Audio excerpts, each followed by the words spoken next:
Good morning student. जैसा कि हमने कल अध्याय 1 भोजन और मानव स्वास्थ्य के रूपरेखा और उससे जुड़ी हुई प्रस्तावना उसके बारे में अध्ययन किया है। नेक्स्ट टॉपिक हम जो ले रहे हैं इस चैप्टर का, जो कि फर्स्ट टॉपिक है, बिल्कुल बेसिक टॉपिक है, संतुलित तथा असंतुलित भोजन। तो संतुलित भोजन किसे कहेंगे? तो सबसे पहले अपन देखेंगे कि संतुलित भोजन किसे कहते हैं। संतुलित भोजन, चलिए, संतुलित भोजन किसे कहेंगे?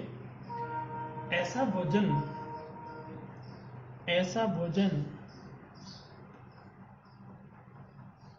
भोजन जिसमें सभी पौष्टिक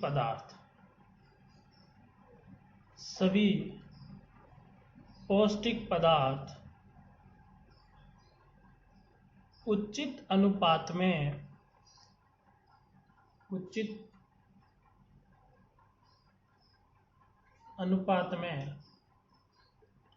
स्थित हो, तो ऐसे भोजन को संतुलित भोजन कहते हैं। यानी हमने कल ही डिस्कस किया था कि भाई भोजन के अंदर 6 प्रकार के पौष्टिक पदार्थ वो होने चाहिए: कार्बोहाइड्रेट, प्रोटीन, विटामिन, वसा, खनिज, लवण, जल। तो ऐसा भोजन जिसमें सभी पौष्टिक पदार्थ उचित अनुपात में उपस्थित हो, तो उसे संतुलित भोजन कहते हैं। यदि इस भोजन में किसी भी पदार्थ की कमी होती है, इस भोजन में जितने भी हमने पौष्टिक पदार्थ देखे 6 प्रकार के, उनमें से कोई भी पदार्थ की यदि कमी पाई गई तो भोजन हो जाएगा असंतुलित। यानी कि परिभाषा सेम रहेगी। ऐसा भोजन, इसमें सिर्फ नई का चेंजेस करना, ऐसा भोजन जिसमें यहाँ पे देखिए, ऐसा भोजन जिसमें एक या एक से अधिक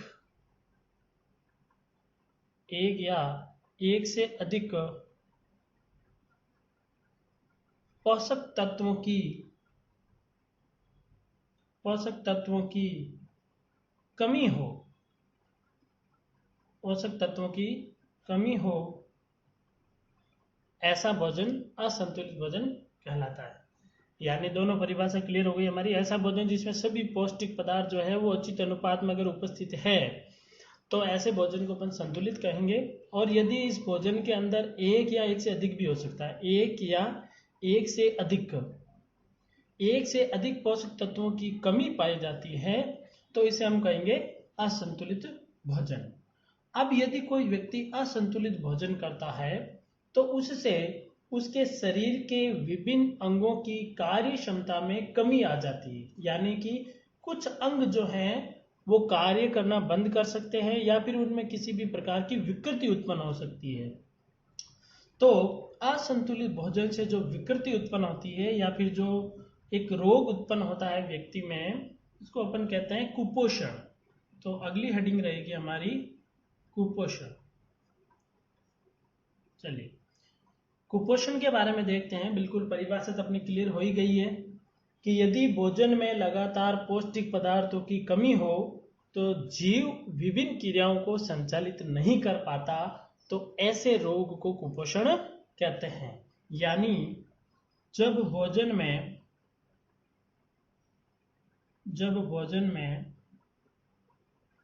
आवश्यक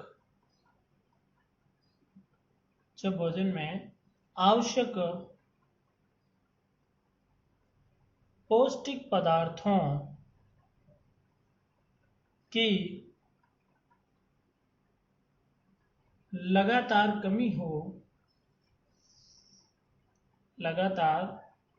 कमी हो, जिससे जीव विभिन्न क्रियाएं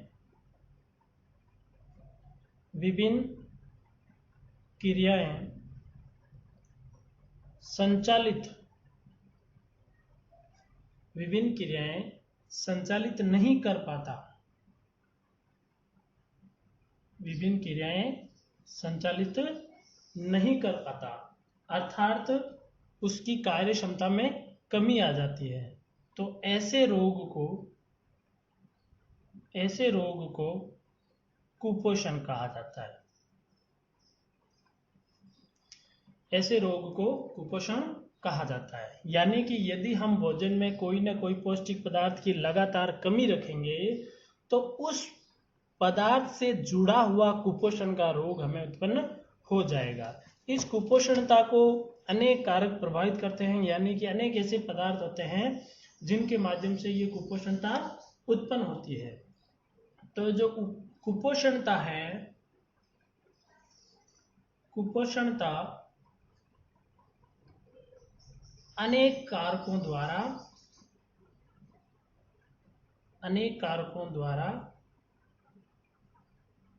उत्पन्न होती है। अनेक कारकों द्वारा उत्पन्न होती है। उसमें हम सबसे पहले बात करते हैं, अब यदि हमने 6 प्रकार के पौष्टिक पदार्थ पढ़े थे, जिनमें से कुछ पदार्थों की कमी से जो विशेष रोग पाए जाते हैं, उन रोगों के बारे में हम विशेष से डिस्कस कर लेते हैं। तो सबसे पहले अपन देखते हैं कि यदि शरीर के अंदर या भोजन के अंदर, यदि हम जो भोजन ग्रहण करते हैं उस भोजन के अंदर यदि लगातार विटामिन की कमी होगी, तो परिभाषा बिल्कुल आप समझ ही गए होंगे। यदि भोजन के अंदर विटामिन की कमी होगी तो होने वाला रोग विटामिन कुपोषण। तो फर्स्ट हेडिंग जो हमने रूपरेखा में देखा था कि हमने संतुलित असंतुलित भोजन में फर्स्ट पॉइंट था हमारा विटामिन कुपोषण, जो कि बहुत ही इंपॉर्टेंट है। 2019 में यहाँ से क्वेश्चन आया हुआ है, 2020 में यहाँ से क्वेश्चन आया है, विटामिन कुपोषण। परिभाषा बिल्कुल क्लियर हो गई है। यदि भोजन में लगातार, जब भोजन में लगातार विटामिन की कमी हो तो होने वाले रोग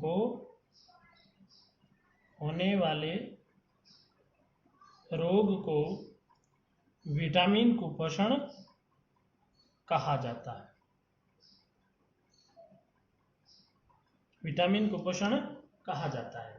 हालांकि हमारे शरीर में विटामिन एक ऐसे अवयव हैं जो कि बहुत ही सूक्ष्म मात्रा में आवश्यक होते हैं, लेकिन आवश्यक जरूरी है, क्योंकि ये हमारी अनेक शरीर की क्रियाओं को संचालित करने में महत्वपूर्ण भूमिका निभाते हैं।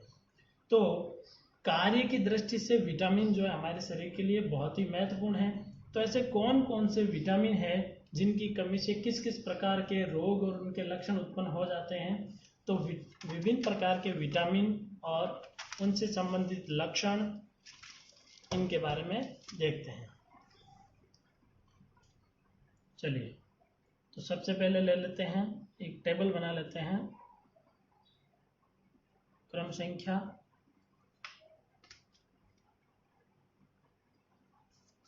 फिर ले लेते हैं विटामिन के नाम आ जाएंगे, साथ में इनके रासायनिक नाम भी ले लेंगे, रासायनिक नाम से ही क्वेश्चन आया 2020 में। जो डायरेक्ट रासायनिक नाम नहीं पढ़ के गए हैं उनके वो क्वेश्चन बिल्कुल थोड़ा ऊपर से गया होगा। रासायनिक नाम, उसके बाद लेते हैं कमी से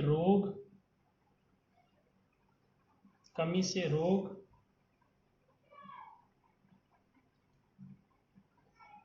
और अगला लेते हैं लक्षण, यानी इस रोग के क्या लक्षण हैं। हालांकि इसमें अपन ये भी ले सकते हैं कि भाई तो इस विटामिन की कमी की पूर्ति को कौन से पदार्थों से पूरा किया जा सकता है, लेकिन वो कोई खास नहीं है, वो अपन बेसिक जानते हैं, उसके बारे में भी देख लेंगे, मैं आपको बता दूंगा मौखिक रूप से। नंबर फर्स्ट पे बात करते हैं विटामिन ए।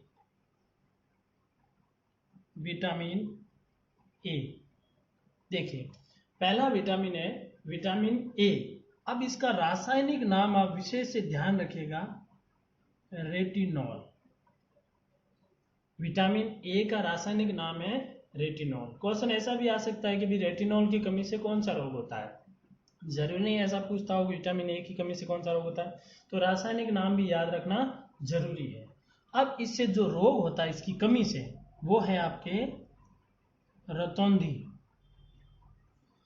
विटामिन ए की कमी से जो होने वाला रोग है वो है रतौंधी। अब इसके लक्षण क्या है, कम प्रकाश, लगभग अंधेरे का टाइम हो जाता है, सायंकाल कह सकते हो, कम प्रकाश या फिर रात्रि में दिखाई नहीं देना। यानी कि जब व्यक्ति को रतौंधी रोग होगा, वैसे में रेटिनॉल वर्ड जो है ये रेटिना से बना हुआ है। रेटिना हमारे आंख के अंदर पाया जाने वाला एक अंग है, आंख का एक पार्ट है। तो रेटिनॉल की कमी से रतौंधी, और रतौंधी क्या है, आंखों से जुड़ा हुआ, साफ साफ पता चल रहा है। तो आंखों में क्या होगा, कम प्रकाश और रात्रि में दिखाई नहीं देगा। इस रोग की अगर इस विटामिन की हमें पूर्ति करनी है तो मैं आपको सिर्फ मौखिक रूप से बता देता हूं। इसकी पूर्ति के लिए गाजर, हरी सब्जियां, मछली, पत्ता गोभी आदि पदार्थों का या स्रोत का प्रयोग किया जा सकता है। क्या क्या, गाजर, हरी सब्जियां, मछली, पत्ता गोभी, यानी गाजर वगैरह में इनमें काफी सारा आंखों के लिए फायदेमंद रहती है। चलिए दूसरा लेते हैं, विटामिन। अब ये विटामिन बी भी कह सकते हो, हालांकि बी के बहुत सारे विटामिन होते हैं, लेकिन यहाँ पर बुक में क्रम से दिया हुआ है तो हम क्रम से ही लेंगे। जो सबसे पहला विटामिन होता है विटामिन B1। विटामिन B1 का जो रासायनिक नाम है वो है थायमीन। विटामिन B1 का रासायनिक नाम है थायमीन, और इसकी कमी से जो रोग है वो है बेरी,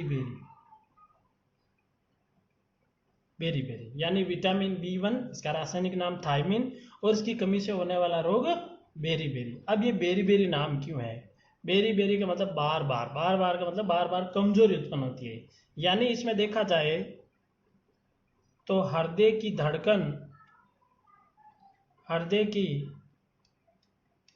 धड़कन जो है वो कम हो जाती है, हृदय की धड़कन कम हो जाती है।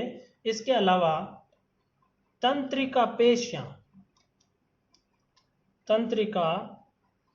पेशियां कमजोर हो जाती है, यानी पूरा बदन दर्द करने लग जाता है, शरीर दर्द करने लग जाता है।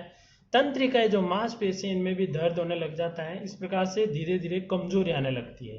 तो विटामिन B1 रासायनिक नाम थायमीन, कमी से होने वाला रोग बेरी।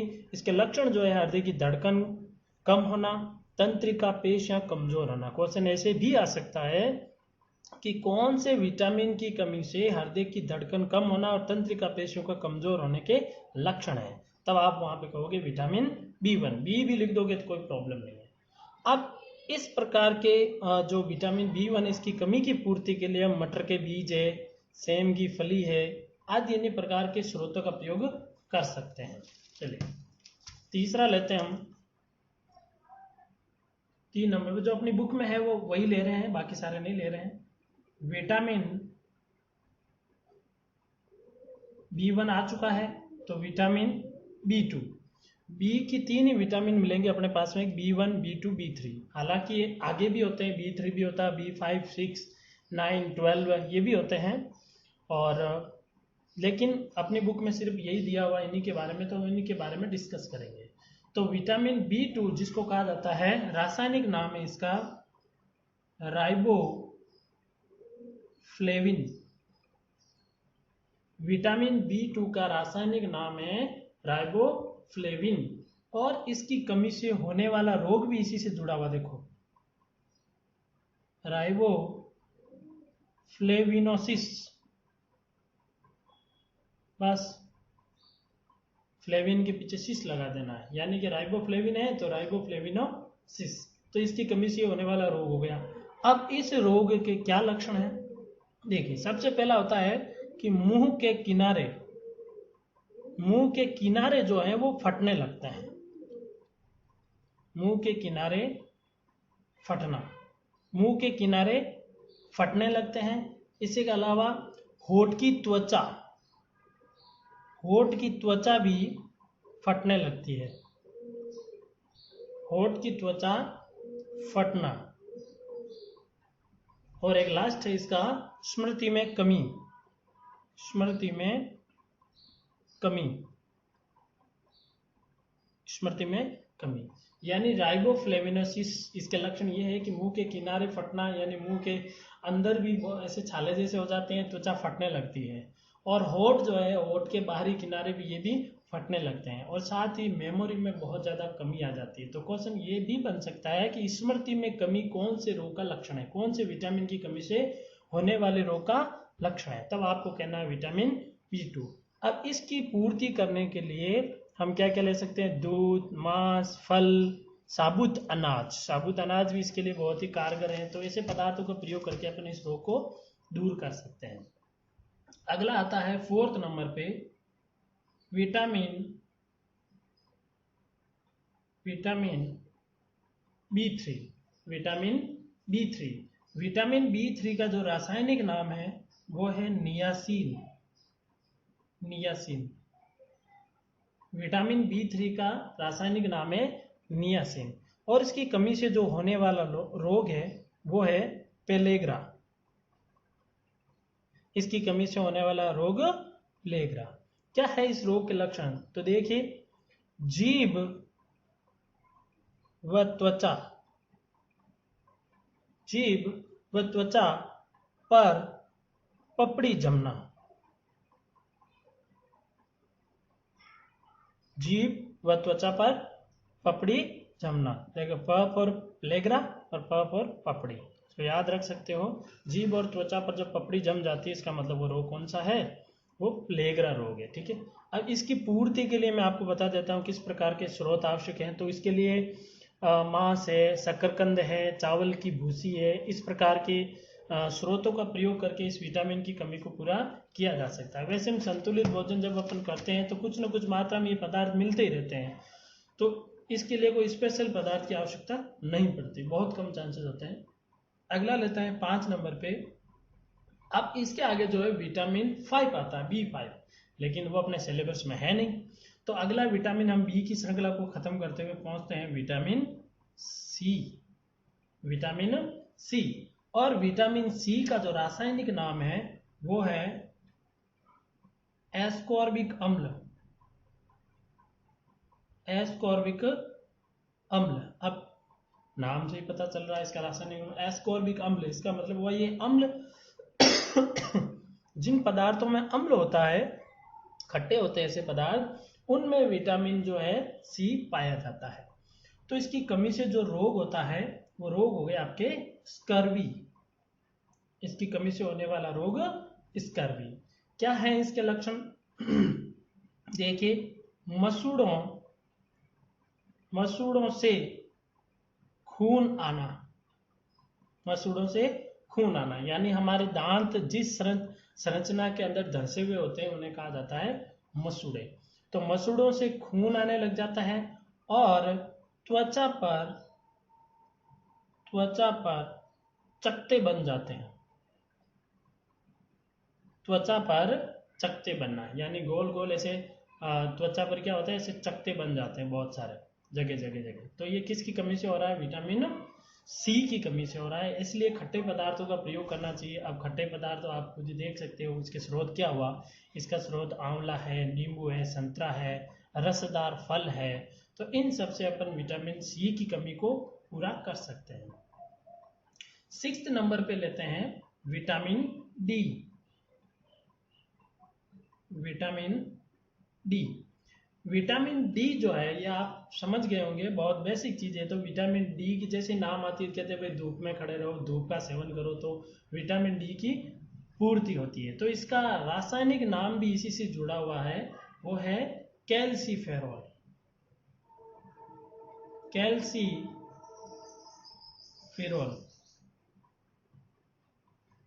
देखो यहाँ पे कैल्सी आया, कैल्सी वर्ड का मतलब साफ साफ लग रहा है कि ये कैल्शियम की बात कर रहा होगा यहाँ पे। और कैल्शियम आपको पता है दांतों और हड्डियों में पाया जाता है।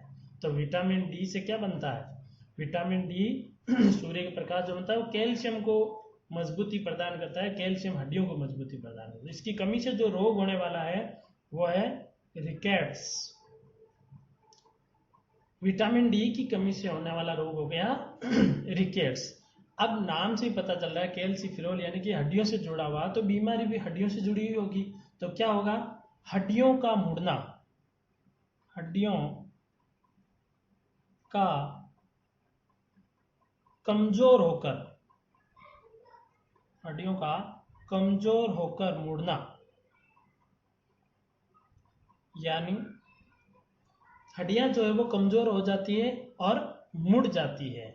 अब इससे क्या होगा, मुड़ने से जो अपने पैरों के घुटने जो हैं वो घुटने पास पास आ जाते हैं, घुटने पास पास आना। सारा वजन जो है हमारे शरीर का वो पैरों पे पड़ता है, जिससे पैरों की हड्डियां क्या करती है, मुड़ जाती है। मुड़ने के कारण जो घुटने हैं बिल्कुल पास पास आ जाते हैं। तो ऐसा किस वजह से होता है, विटामिन डी की वजह से। जरूरी नहीं है पैरों में हो, ये हमारे हाथों में भी हो सकता है, हाथों में भी। इसको धनुषाकार रोग भी कहा जाता है क्योंकि हड्डियां इसमें मुड़ जाती हैं, धनुष की तरह मुड़ जाती हैं। चलिए अगला लेते हैं। हालांकि विटामिन डी तक तो अपने कोर्स में है ही, 2 विटामिन मैं आपको मेरी तरफ से बता देता हूं क्योंकि ये तो बिल्कुल बेसिक चीजें पता होनी चाहिए, हालांकि बुक में नहीं है ये। चलिए अगला लेते हैं 7 नंबर पे विटामिन ई, विटामिन ई। अब विटामिन ई जो है उसका रासायनिक नाम है टोकोफेरॉल,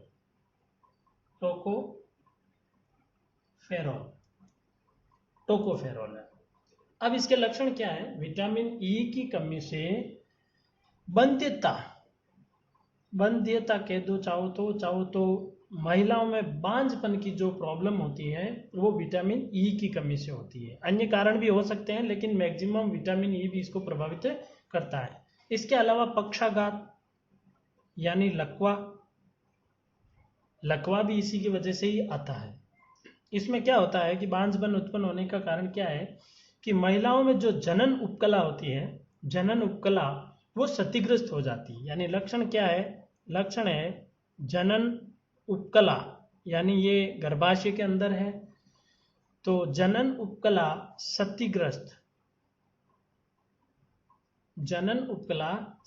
हो जाती है। इसके अलावा तंत्रिका पेशियां जो है वो खराब हो जाती है, तंत्रिका पेशियां कमजोर लिख सकते हैं, तंत्रिका पेशियां कमजोर।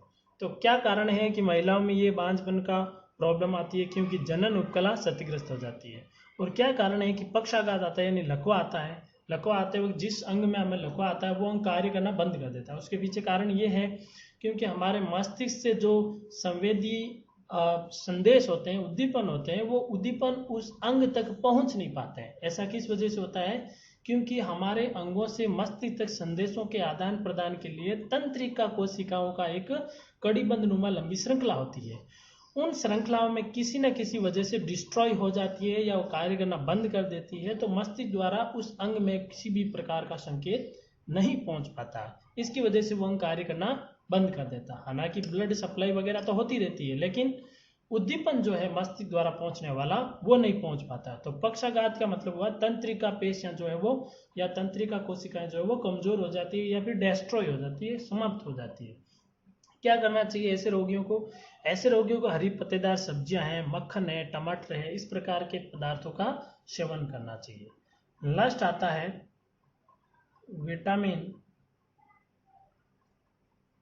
विटामिन के। विटामिन के को कहते हैं नेफ्थाक्विनोन।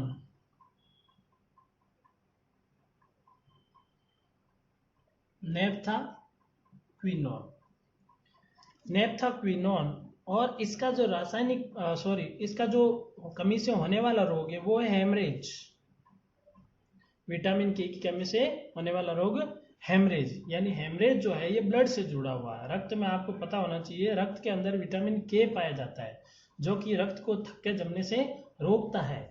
तो इसमें क्या होगा, अगर आपको विटामिन के की कमी है तो इससे हेमरेज होगा तो क्या होगा, रक्त का थक्का नहीं जमेगा, यानी रक्त का थक्का नहीं जमना। हम सब जानते हैं कि हमें जब कहीं पर चोट लगती है तो धीरे धीरे वहाँ पे ब्लड आना ऑटोमेटिक बंद हो जाता है, लेकिन जिसमें ये प्रॉब्लम है, विटामिन के की कमी है, तो उसमें जो पदार्थ बनता है ब्लड को रोकने वाला, वो पदार्थ नहीं बन पाता है और रक्त का स्कंदन यानी रक्त का जमना जो है वो क्रिया प्रभावित होती है, बंद हो जाती है। इस वजह से रक्त का बहना रुकता नहीं है। अब इस ऐसे रोगियों को क्या करना चाहिए? दूध है, बादाम है, पालक है, सोयाबीन है, आदि ऐसे पदार्थों का प्रयोग करके इस प्रॉब्लम को दूर किया जा सकता है। ठीक है, इसके अलावा एक चीज और नोट डाल के ध्यान रखिएगा, विटामिन हालांकि अपने कोर्स में नहीं है, फिर भी ध्यान रखिएगा, विटामिन ए और डी, ई और के, ये विटामिन जो है ये वसा में घुलनशील होते हैं, वसा में घुलनशील। और बाकी जो विटामिन बी और सी बचा है वो होते हैं जल में घुलनशील। ई और सी जल में घुलनशील, ये आप ध्यान रखिएगा, यहाँ पर स्पेशल पॉइंट है। चलिए आगे कल के लिए अपन हेडिंग डाल के छोड़ देते हैं। जो सेकंड पॉइंट है रूपरेखा के अकॉर्डिंग आप चेक करते जाइएगा, प्रोटीन कुपोषण, प्रोटीन कुपोषण। चलिए प्रोटीन कुपोषण के बारे में हम कल डिस्कस करेंगे। जय हिंद, जय भारत।